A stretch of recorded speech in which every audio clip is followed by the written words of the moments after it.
Certaines personnes pensent par exemple que la Terre est plate et l'affirment et divulguent leur opinion en pensant que les autres sont tenus de les croire parce que il n'y a pas de raison que la vérité contraire, que la Terre est ronde, serait davantage vraie que le fait que la Terre est plate.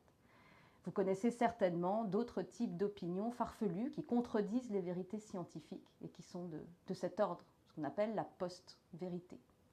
La notion de post-vérité s'invite dans les médias, dans nos conversations, dans le langage commun.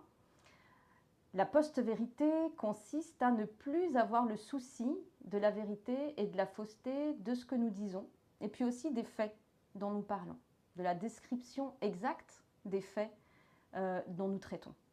Alors, on pourrait penser qu'avec ses outils logiques et avec son souci du vrai, de la quête de la vérité, la philosophie pourrait nous aider à lutter contre la post-vérité qui nuit profondément non seulement au progrès de la science, mais aussi à la vie politique et à la vie démocratique.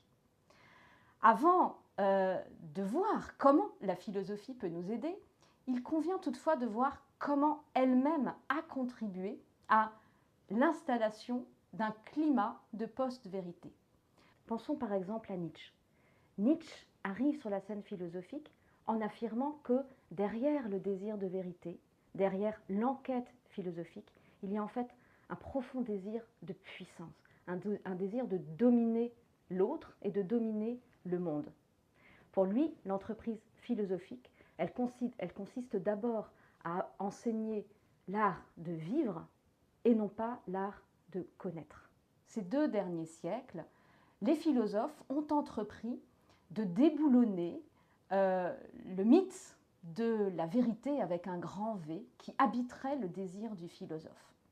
Elle l'a fait certainement pour des bonnes raisons, mais il nous faut faire le bilan de ces entreprises philosophiques qui contestent que le désir de vérité soit au cœur de l'entreprise du philosophe et également qui contestent qu'on puisse dire quoi que ce soit de vrai, en garantissant que ce soit vrai.